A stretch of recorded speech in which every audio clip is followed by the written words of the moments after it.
ماموں کی بیٹی کی شادی میں زکوٰۃ سے مدد کرنا۔ میرے ایک ماموں بہت غریب ہیں، ان کی بیٹی کی شادی ہے، ان کا ایک بیٹا بھی ہے جو کما کر گھر چلاتا ہے، شادی کے جہیز اور خرچ کا انتظام وہ لڑکا ہی کر رہا ہے۔ مجھے پتہ چلا ہے کہ جہیز میں سونے اور چاندی کے زیور بھی دیے جا رہے ہیں۔ سبحان اللہ، بغیرتی کی انتہا، ماشاء اللہ، استغفر اللہ۔ کیا میں شادی میں، یعنی بغیرتی لڑکی والوں کی طرف سے نہیں، لڑکے والوں کی طرف سے جن کو پتہ ہے اور وہ منع نہیں کر رہے، کیا میں شادی میں امداد کے طور پر اس لڑکے کو زکوٰۃ دے سکتا ہوں تاکہ وہ آسانی سے انتظام کر سکے؟ عابد حسین ممبئی سے۔ رہنے دیں، ان کو زکوٰۃ نہ دیں، جو سونے اور چاندی کے زیور دے رہا ہے اپنی بہن کو۔ زکوٰۃ کو، غریبوں کا پیٹ بھریں جا کے، بھائی مسکینوں کو کھلائیں جا کے، لوگ بھوکے مر رہے ہیں اور یہاں سونے اور چاندی سے، زکوٰۃ کے پیسوں سے خرید کر سونے اور چاندی کے زیورات بنائے جا رہے ہیں، یہ نہ کریں آپ۔ رکوع میں کہاں دیکھنا چاہیے؟ بہت سے علماء یہ کہتے ہیں کہ رکوع میں پاؤں کے انگوٹھے کی پشت پر دیکھنا چاہیے۔ تو سوال یہ ہے کہ کون سے پیر کے انگوٹھے کی پشت پر دیکھنا چاہیے؟ بھائی جان ایسے وہمی کیوں بنتے ہو یار؟ حدیث میں آتا ہے کثرت سوال مت پوچھا کرو۔ اچھا، جو پہلا والا سوال تھا نا، ماموں کی بیٹی سے زکوٰۃ میں مدد کرنا، یہ عابد حسین نے پوچھا تھا ممبئی سے۔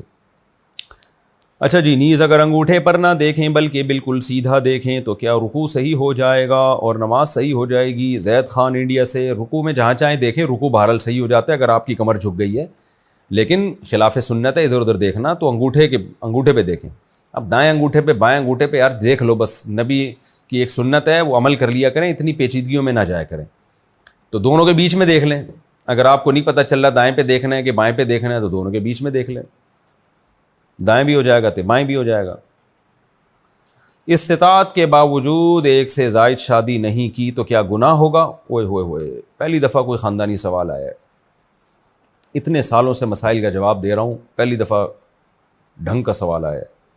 میں نے ایک شادی کی ہوئی ہے، میری صحت اور آمدنی اتنی ہے کہ میں ایک سے زیادہ شادیاں کر سکتا ہوں۔ ماشاء اللہ ماشاء اللہ، اللہ اور برکت دے آپ کی صحت میں۔ میں نے کسی وجہ سے جو 3 شادیاں نہیں کیں اور اس کی وجہ سے جو عورتیں اب تک غیر شادی شدہ ہیں، کیا ان سے شادی نہ کرنے کے سبب مجھ پر گناہ ہوگا یا نہیں؟ جمیل برنی کراچی سے۔ اگر آپ میں واقعی استطاعت ہے اور شادی کے بعد صرف صحت اور پیسہ کی کافی نہیں ہوتا، اس کے بعد جو ری ایکشن ہوگا اس کو بھی برداشت کرنے کی آپ میں ہمت ہے، تو میں یہ سمجھتا ہوں کہ اگر آپ دوسری تیسری شادی نہیں کرتے تو آپ گناہ گار ہوں گے۔ اس کی وجہ یہ ہے کہ جب دوسری شادی مستحب تھی اس وقت تھی جب سب لوگ کیا کرتے تھے، اور جو تعدد زوجات یا زیادہ بیویاں رکھنے کی جو مصلحتیں تھیں وہ حاصل ہو رہی تھیں۔ اب چونکہ پوری سوسائٹی نے اس کا بائیکاٹ کیا ہوا ہے، جس کی وجہ سے اتنی لڑکیوں کے گھر برباد ہو رہے ہیں، خدا کی قسم کبھی میرے پاس بیٹھو تم خون کے آنسو روگے، میں تمہیں جو لڑکیوں کے میسج آتے ہیں نا، جو جن پر گزر رہی ہے، جو عمریں نکل رہی ہیں، تو خون کے آنسو روئیں گے آپ لوگ۔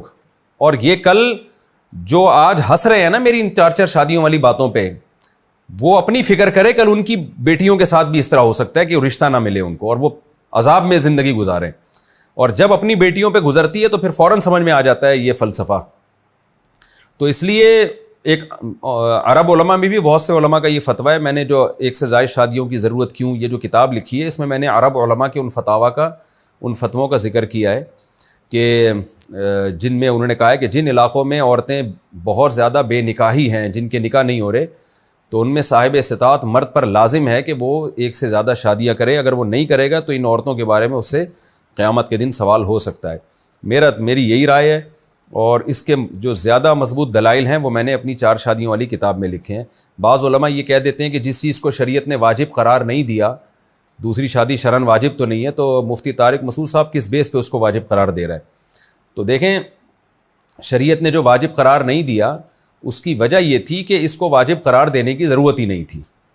جب آپ معاشرے کو آزاد چھوڑیں گے، مرد میں اللہ نے ڈیزائرز بھی زیادہ رکھی ہیں اور معاشرے میں اس کو برا بھی نہ سمجھا جا رہا ہو، تو اس کو واجب قرار دینے کی ضرورت کیا ہے؟ جیسے تجارت شریعت میں واجب تھوڑی ہے، مستحب ہے، کوئی کرے ٹھیک ہے، اچھی بات ہے، نہیں کرے تو بھی کوئی گناہ نہیں ہے، لیکن سارے تاجر ہڑتال کر کے بیٹھ جائیں اور بزنس چھوڑ دیں، اس کی وجہ سے قوم کو جو بدحالی ہوگی تو پھر تجارت بھی واجب ہو جائے گی۔ تو اسی طرح سے 2-3 شادیاں بھی سنت ہیں عام نارمل حالات میں، لیکن پوری قوم اگر بائیکاٹ کر کے بیٹھ جائے تو پھر وہ سنت تھوڑی، پھر تو وہ صاحب استطاعت پہ واجب ہو جائے گی۔ وہ اس کی مثال ایسے جیسے ایک شادی بھی تو سنت ہے نا، کوئی فرض تھوڑی ہے۔ لیکن اگر ساری قوم ایک شادی چھوڑ دے اور عورتوں کا بیڑا غرق ہونا شروع ہو جائے, سوسائٹی میں زنا پھیلنا شروع ہو جائے, تو پھر تو ایک شادی بھی واجب ہو جائے گی. تو یہی حال ہے یہاں بھی. بہرحال اس بحث میں پڑے بغیر کہ یہ دوسری شادی صاحب استطاعت پہ واجب ہے یا نہیں, اللہ کا واسطہ کر لیں, اس کا آپ کو بھی فائدہ ہوگا, قوم کی عورتوں کو بھی فائدہ ہوگا. اس بحث میں نہ پڑیں, کیونکہ پھر وہ ہمارے یہاں کام ہوتا نہیں ہے. میرے خلاف اس پہ کلپ آ جائے گا کہ اس نے واجب ہونے کا فتویٰ دے دیا, یہ لوگ اس پہ مناظرے شروع ہو سکتے ہیں. تو چھوڑو, آپ واجب نہیں کہو, مستحب سمجھ کے کر لو شادی, اس کی برکتیں بہت ہیں. پادریوں نے لکھا ہے, پادریوں نے, میری 4 شادیوں والی کتاب میں نے پادریوں کے حوالے لکھے ہیں. پادریوں نے, جو عیسائی پادری ہے نا, انہوں نے لکھا ہے کہ جتنے پیغمبروں کی ہم ہسٹری اٹھا کے دیکھتے ہیں تورات اور انجیل میں, سب نے زیادہ شادیاں کی ہیں سوائے ایک آدھ کے. تو اس نے, پادری نے لکھا ہے کہ اس سے معلوم ہوتا ہے کہ خدا کو زیادہ بیویاں رکھنے کا عمل بہت پسند ہے. اس میں کوئی الگ برکت ہے کہ یہ پیغمبروں کی سنت بنائی اس نے. یہ پادری لکھ رہا ہے عیسائی. یہ تو ہم لوگ میں پتہ نہیں کہاں رہ کے ہم لوگ انگریزوں کے غلام بن کے رہے ہیں بہت عرصے, اور ہندوؤں کا کلچر ہمارے سوسائٹی میں آیا, تو یہ مصیبت شروع ہو گئی ہے. نہ اس کا دین کا فائدہ نہ دنیا کا فائدہ. تو عورتوں کو تباہی سے بچاؤ میرے بھائی. اس سوسائٹی میں یہ رواج ڈالیں. آپ کو اللہ نے استطاعت دی ہے, صحت بھی دی ہے, 3 گھر الگ الگ رینٹ پہ لے لیں آپ, اور 3 بیویاں لا کے اس میں آپ رکھ لیں, اور پھڈا ہوگا برداشت کریں, کیونکہ پھر گالیاں آپ نے بعد میں مجھے ہی دینی ہے. تو پہلے سے بتا دوں, پھر مجھے گالیاں نہیں دینا, اپنی رسپانسبلٹی پر کریں. ثواب کی ذمہ داری ہے, حالات کی کوئی ذمہ داری نہیں ہے.